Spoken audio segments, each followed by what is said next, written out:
Hi everyone, welcome to CHOPZ, All Music. That's the show that's all about music life, playing locally, and we try to cover many different topics related to making music. I've been having a lot of fun doing this show too. Many of my guests are also people I've known and worked with over the years, and my guest today is a very diverse and talented individual. He's a keyboard player and recording artist, musician, touring musician. He's a producer who happened to produce one of my projects in the 90s. And please welcome Brian O'Neill. Hey, Brian. Hey, Kat. Did you say the 90s? Boy, that's a long I time know, ago. sorry about that. No, that's okay. Actually, I embrace the time, the history, and like you said, we go way back, so I embrace that. It was a good time, you know. Yes, it but, was. Sorry I gave it away, but thanks for being here. And well, you tell the audience in your words who you are and what you do. My name's Brian O'Neill, and I am a musician. I guess I have to say pro musician, because sometimes when I just say musician, a lot of people will come back with, oh, you do magic? It's like, no, musician. Yeah. Oh, you play at the corner? What bar do you play at? It's like, oh, pro musician. So basically, I've done some recording. Done lots of recording. Right. Play multiple instruments, but piano is my main instrument. Right. And I guess you can call myself a songwriter. I would say. And because of you, one of the first people that I actually produced. So I've thrown that title in there. I've actually produced quite a few people sent to you. Right. I'm also a software developer and serious humanitarian. That's right. So, like I said, very diverse. You got a lot of the bases covered there. And also, when you say professional musician, we're talking about a higher level than local. Definitely touring nationally. So that's quite an accomplishment in itself.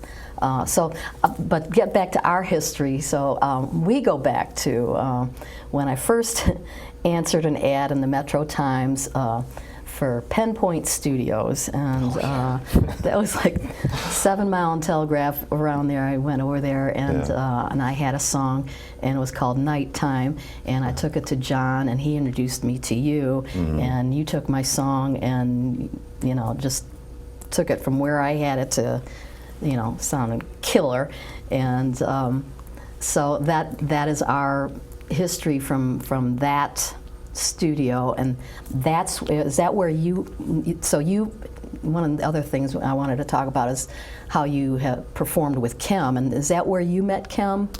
I met Kim a little bit before that. We go back right. to high school. Oh, okay. We became buddies in high school.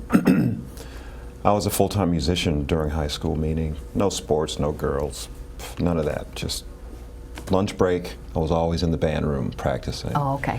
Kim comes along, stands over my shoulder, very interested in music, and we just formed a bond. At the time, he wasn't quite a musician. He wanted to be a musician. He wasn't a singer. I think he just wanted to play the way that I played. Sure, right. And starting from that point, he eventually veered off into writing a lot of lyrics. Oh, okay. He was so talented with lyrics that I had to keep him around because I don't write lyrics. Oh, like, okay. I'll do music all day long, but tell me to think of a verse or chorus, it's like, I'm lost. Right. Your thing is music, right? Yeah, so we were the perfect match. Okay. That lasted a few years, and then we met. I moved in with John Penn with Penpoint Studios. Okay, at that point, right. And that's when you came along. So my production experience was basically just with Kim. And when I got with John Penn, he wanted me to do more with, not just with Kim, but and you were like one of the first people that I've actually really worked with and got a chance to sit down with someone different with a different type of music, with all of this equipment. It's like, what can we create? And we created something pretty awesome. Yeah, that was I was just new in town, back to Detroit after coming back from California, and 11 years away, really. But for those of you that don't know who Kim is a Motown recording artist who has recorded and toured nationally, and so you were on that show for many years. Mr. Brian O'Neill on keyboard, y'all.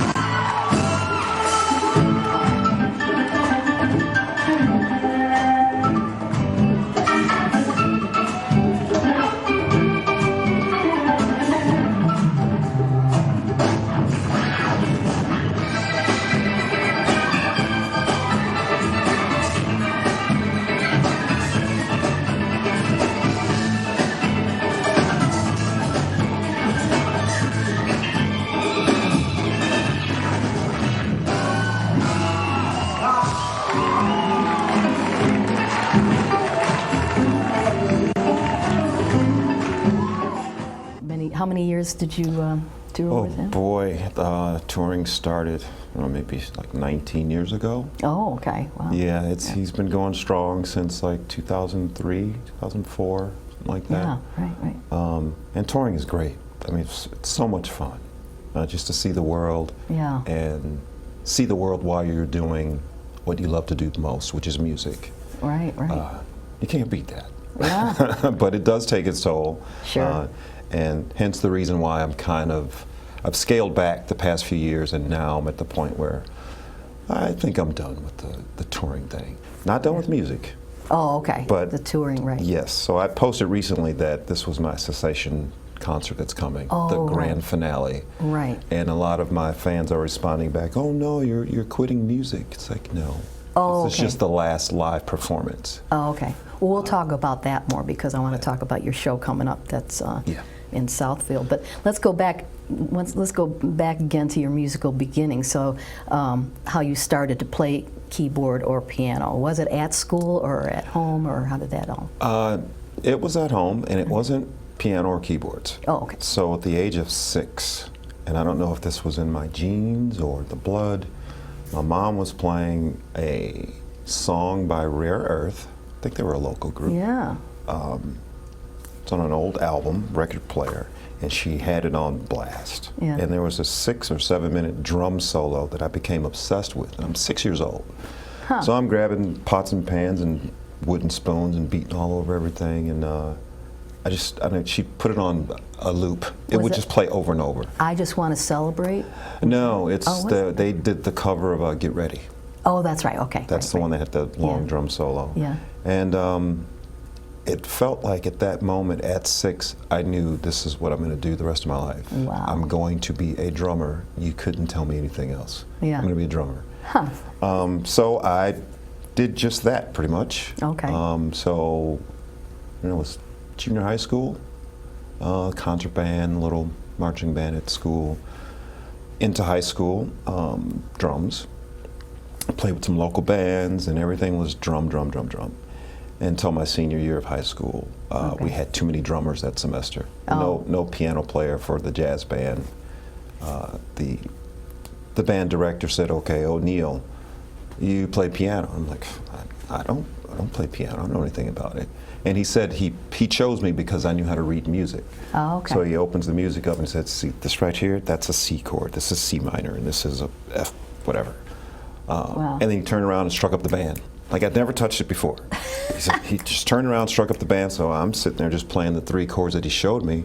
And again, something hit me like, this is where I belong. Really? Like I love drums, but wow, this is where I belong. Now, no note knowledge at that point, but rhythmic. You already got the rhythm. Well, I knew the built notes in there. Yeah. from being in the band. Oh, that's right. You 'cause wrote. I played xylophone, and Okay. you had to read music, and I had to Okay. read drum charts. And So you things did like that. already have that foundation. Yeah, the jumping foundation on. was there, but Okay. once he threw in like chord names and Oh. what chord progressions were, like everything just came rushing in and just stuck. Huh. And that's when I knew this I was meant to be here. Right. Kind of later in life, but I'm glad that happened. Yeah. You know? Because look where it took you. Just amazing Yeah. career. So who would you say are your influences as far as playing?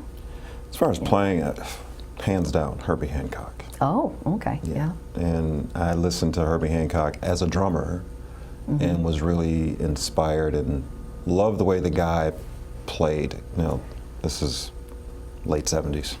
Right. That I first heard Herbie Hancock. And I think I was attracted to his piano playing because he played like a drummer. His rhythms were like drums. Right. And he'd do these cadences on chords and notes like a drummer.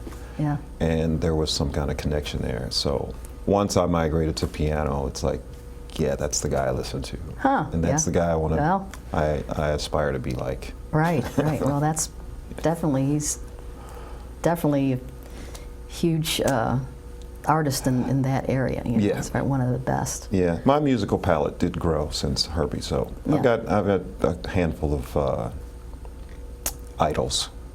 Okay. I would say when Prince came onto the scene, Oh, okay. and because he was a multi-instrumentalist, and I found out he did everything, all the writing, all the playing, There'd be Prince, Stevie Wonder, Sure. and Yeah. Pat Metheny. Pat Metheny, okay. So then later on,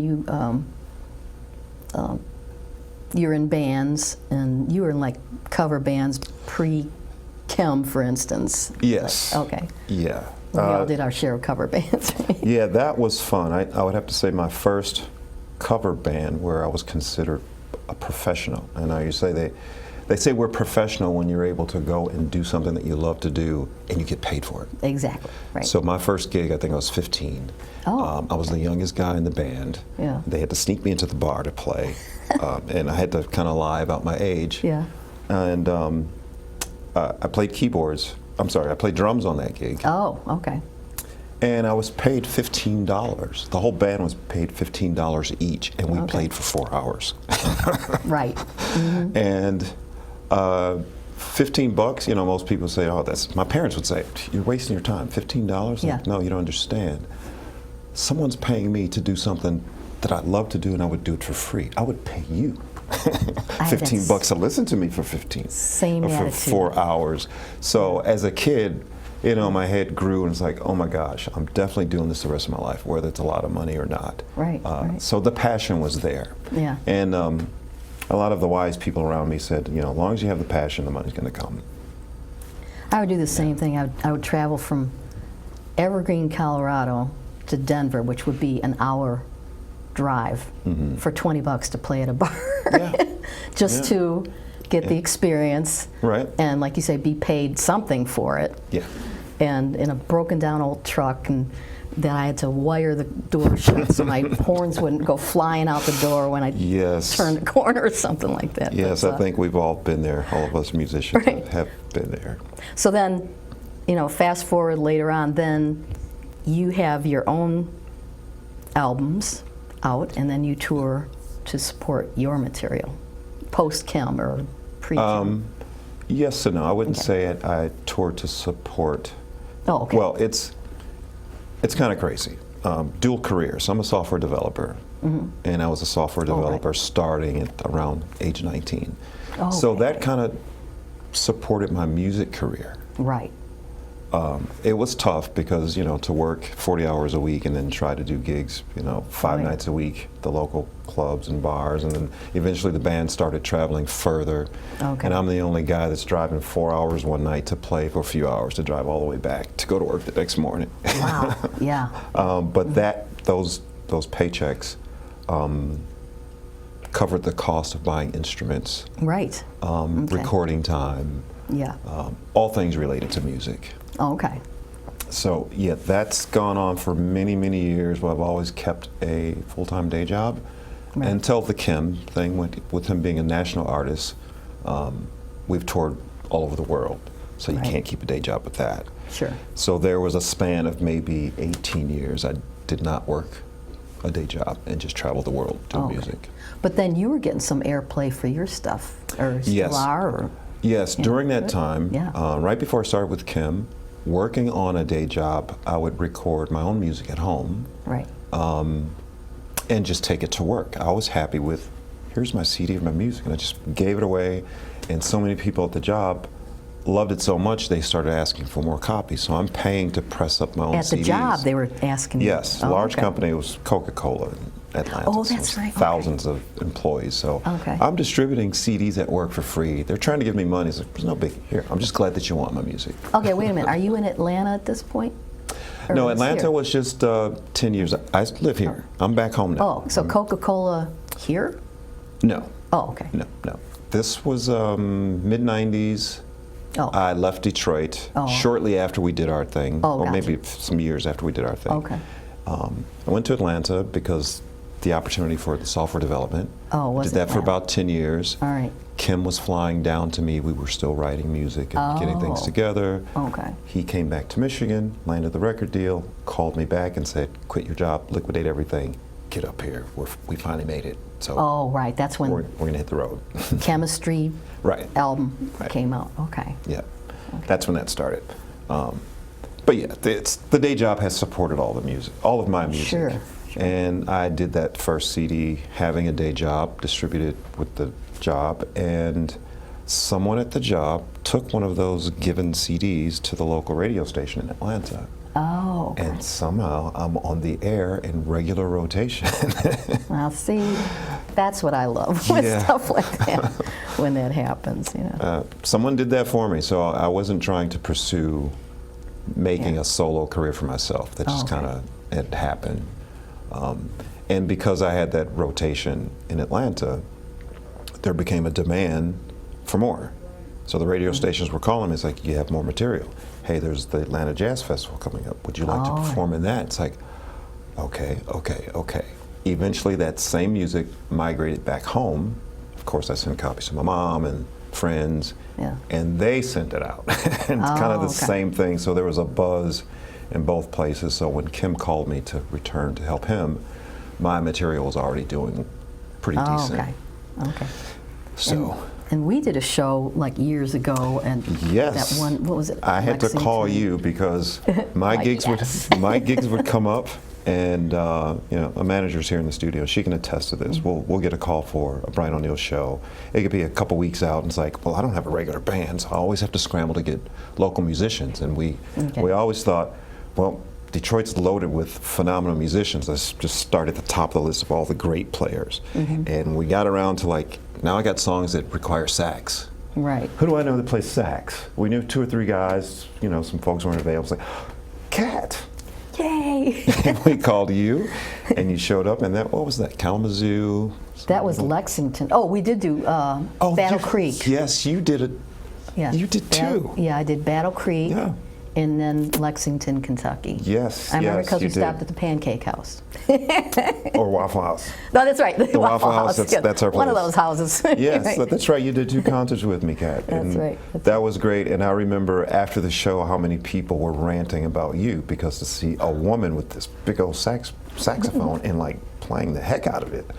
And you did some vocals in a couple spots. Probably too, did, yeah, a couple of those. So yeah, So. that's and I'm all into like sharing the stage. It's our playground. That's So right. Even though it's a That's Brian right. O'Neill show, it's like, no, every individual up here is, to me, a star in their own right. So you guys have fun. And you did know. share the stage very Yeah. generously. Yeah. I really appreciate that. And speaking of sharing, you also, when you did some videos, going back to your No Words Necessary CD, we're gonna, at the end of this segment, everybody, we're going to be showing a video of, the Daisy CD, is that Yeah, right? that's from the Daisy CD. Right, and the song is called No Words Necessary. No Words We'll be Necessary. playing that at the Yes. end. And let me include this, because I'm sure you won't mention this about that video. Okay. So my manager and I came up with the concept of the video, and she's thinking of like locations and people and like a scenario. Right. And we got around, we talked to you, because the thought kind of came across, well, we need something right here, something to pull all this together. And we called you, you accepted, we ended up coming to your house. Yeah. Unscripted, mind you. We had the idea. Right across the street. Yeah, we had an idea of what we want to go in this section for this music video, and you and Larry just, you did your natural thing while the camera was going, and we just said, no, that's it. Don't do that again. That was perfect because your natural was right in place. Yeah, So, I think when people that was see the cool. video, they'll understand what I'm saying about That that, was cool. natural thing that you guys did, and it was comical. in a Yeah, it sense, was, so. it was funny. Like, we're both looking at, look how dark our hair is. But we'll show that at the end here, and Yeah. that was a blast to do that years ago. So you do have some you have some other projects coming up. You have your one final show, but any recording projects in the works? Yes, and that's slated for next year. I've been writing all these years Yes. and just kind of putting things on the shelf until it was a good time to release it. Because you know, releasing music is a lot of work, and Yep.